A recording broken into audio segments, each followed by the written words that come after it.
আসসালামু আলাইকুম এভরিওয়ান, কি অবস্থা সকলের? কেমন আছেন সবাই? আশা রাখছি সকলেই ভালো আছেন। তো আমাদের নতুন ভিডিওতে সকলকে স্বাগতম। তো আসলে অনেকেই অপেক্ষা করতেছেন, অনেকে কমেন্ট ছিল, আমি বলেছিলাম পোস্ট করে যে আপনাদের কিউএনএ ভিডিও নিয়ে আসবো যদি আপনাদের আগ্রহ থাকে বা আপনাদের প্রশ্ন থাকে।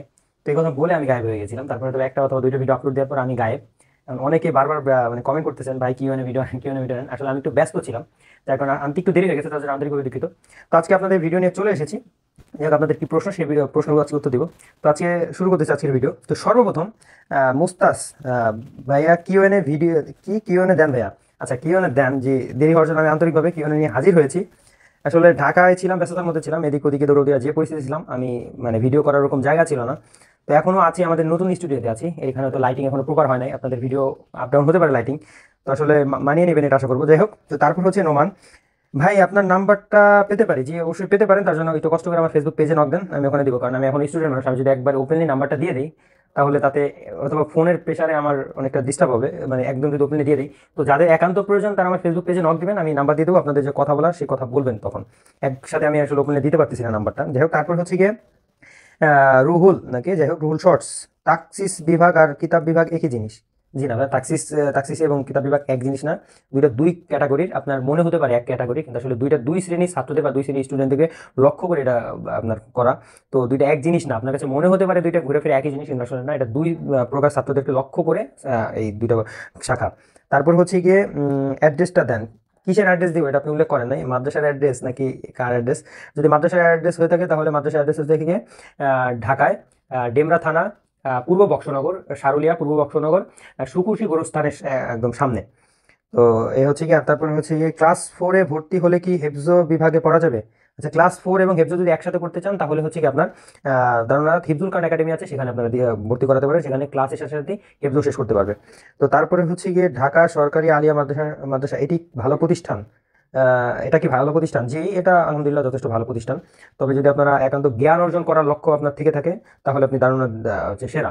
আর যদি এমনি স্বাভাবিকভাবে আপনি শিক্ষা অর্জন করতে চান বা স্বাভাবিকভাবে আপনার ক্লাসের পড়া আগিয়ে নিতে চান তাহলে ঢাকা নিয়ে ভর্তি হতে পারেন। তারপর হচ্ছে কি, কিভাবে যোগাযোগ করবো? ফোন নাম্বার পাওয়া যাবে? কার সাথে যোগাযোগ করবেন?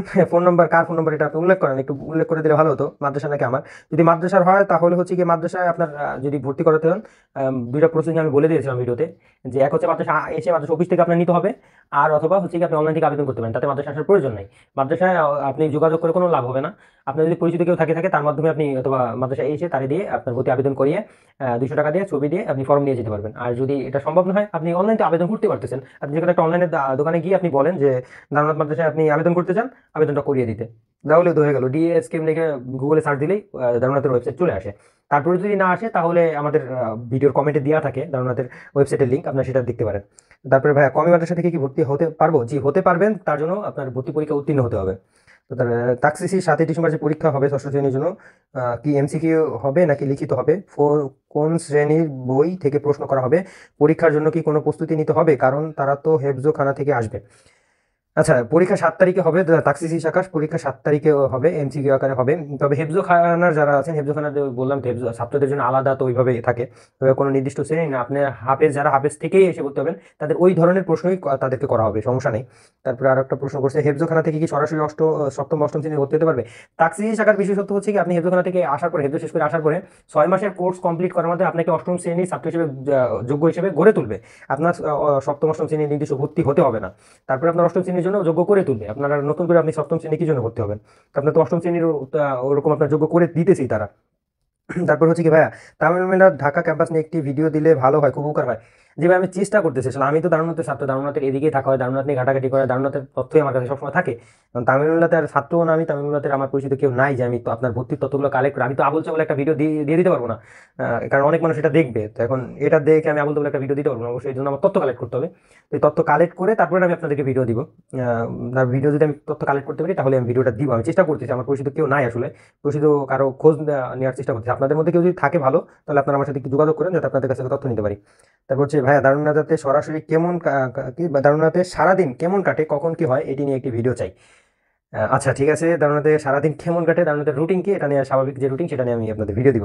ভাইয়া, দারুণাতে ভর্তি পরীক্ষা কয়েকটি প্রশ্নের লিঙ্ক দিলে ভালো হয়। দারুণাতে ভর্তি পরীক্ষার যে প্রশ্নগুলো থাকে ওইগুলো আপনার পরীক্ষা পর্যন্তই আপনার কাছে থাকবে, তারপরে আর ওই প্রশ্ন থাকে না। তো আমি লিঙ্ক দিতে পারবো না। তারপরে ভাই হেফজো খানা কি ভর্তি হলে বাসা থেকে আইসা যাইয়া ক্লাস করা যাবে তা ভাই জানাবেন আমাকে।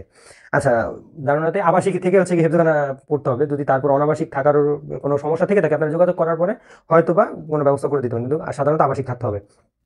আমার ছেলের বয়স 13 বছর, ও কি 6-এ পরীক্ষা দিতে পারবে, প্লিজ জানান। আর ফর্ম পূরণের লাস্ট ডেট কবে?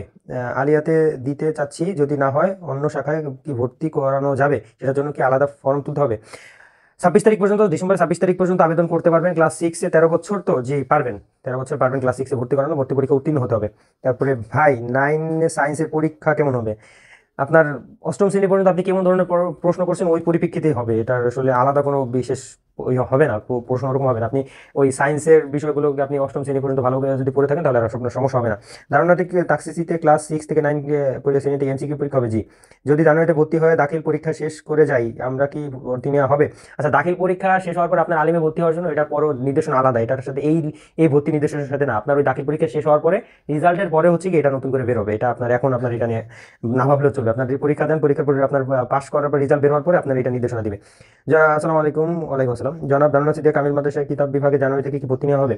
এটা ক্লাস অনুযায়ী, আপনি যদি 1 থেকে 5 পর্যন্ত নেন তাহলে আপনার এই ডিসেম্বরের মধ্যে সব কিছু, সরি 1 থেকে যদি 6 থেকে যদি আপনি 9 থেকে পর্যন্ত হন তাহলে আপনার এই আপনার ডিসেম্বর পূর্ণের মধ্যে হতে হবে। আর যদি অন্যান্য ক্লাস হয় সেটা ক্লাসের পরবর্তীতে আপনার ক্লাসের পরীক্ষা শেষ হওয়ার পর রেজাল্ট বের হওয়ার পরে। থ্যাংক ইউ রোজি। আমার বাসা অনেক দূরে, পরীক্ষা ছাড়া কি অষ্টম শ্রেণীতে ভর্তি করা যাবে? জি না, ওরকম সুযোগ নাই। তা যদি আপনার একান্ত কোনো সমস্যা থাকে হুজুরদের সাথে যোগাযোগ করে, যদি কোনো মানে হুজুরা সুযোগ করে দিতে পারে সেটা হুজুরদের মানে কোনো হাতে থাকলে, কিন্তু আসলে এটা সুযোগ নাই। মুখে পরীক্ষা কি আলাদা আলাদা নিবে নাকি সবার একসাথে নেবে? এক একজন আলাদা আলাদা পাবে, এটা তো একসাথে সবার নিবে না। ডিসেম্বর মাসের 7 তারিখে কোন পরীক্ষা আমাকে জানাবেন? তাকসিস শাখার 7 তারিখ, তাকসিস শাখার পরীক্ষা 7 তারিখে। জেলা কোথায়, কার জেলা কোথায়? আমার জেলা কোথায়? আচ্ছা, আমার জেলা হচ্ছে গিয়ে গোপালগঞ্জ। কি মানে চাই, পিএনও তো চলতেছে। আচ্ছা, এছাড়া যা কমেন্ট আছে সেগুলোর উত্তর আমি আমার কমেন্টের উত্তরে দিয়ে দিয়েছি, অর্থাৎ এর এই যেগুলো কমেন্টের পরে আছে এগুলোর উত্তর আমি আলাদা করে প্রত্যেকটা কমেন্টের উত্তর আমি রিপ্লাই করে দিয়ে দিয়েছি। এই জন্য এগুলো নিয়ে আর নতুন করে ভিডিও করতে চাই না, তাহলে ভিডিও খুব শুধু শুধু বড় হয়ে যাবে। যেগুলো আপনারা প্রশ্নের আমি উত্তর দিতে পারেন সেগুলো আজকে নিয়ে ভিডিও করলাম। যাই হোক, ভিডিওটি হয়তো বা অনেক বড় হয়েছে কিনা জানি না। তো এই ছিল আজকে আমাদের ভিডিওটি, এবং আপনাদের আশা করি আপনাদের সব জানাতে পারছি। এবং এরপরেও দারুণতের আরো কয়েকটি বিষয় নিয়ে ভিডিও আসবে, দারুণত কিতাব বিভাগের ভিডিও আছে, হিফজুল খান একাডেমির ভিডিও আছে, এবং আপনারা কয়েকজন চ্যানেল দারুণতের সারাদিনের বিষয় নিয়ে, এগুলো নিয়ে ইনশাল্লাহ চেষ্টা করবো। আরো কয়েকটা ভিডিও আছে ইনশাল্লাহ পর্যায়ক্রমে। আমি আমার চ্যানেলের ভিডিওগুলো আপনি আপনাদের আগ্রহের কারণে আমি আমার চ্যানেলে যে সাধারণত যে ভিডিওগুলো দিয়ে আসি সবসময় সেগুলো ইদানিং দিতে পারতেছি না। তো আপনাদের এই আগ্রহগুলোই আমি দিতেছি বারবার রেগুলার। যাই হোক, তো আশা করছি সকলের উপকৃত হয়েছেন। তো যদি উপকৃত হয়ে থাকেন অবশ্যই আমাদের চ্যানেলে সাবস্ক্রাইব করে থাকবেন, আমাদের পেজকে ফলো দিয়ে রাখবেন, আমাদের গ্রুপে জয়েন হয়ে থাকবেন, এবং লাইক কমেন্ট শেয়ার দিয়ে আমাদের সঙ্গেই থাকবেন। সকলে ভালো থাকবেন, সুস্থ থাকবেন, আমাদের জন্য দোয়া করবেন। আসসালামু আলাইকুম ওয়া রাহমাতুল্লাহি ওয়া বারাকাতুহু।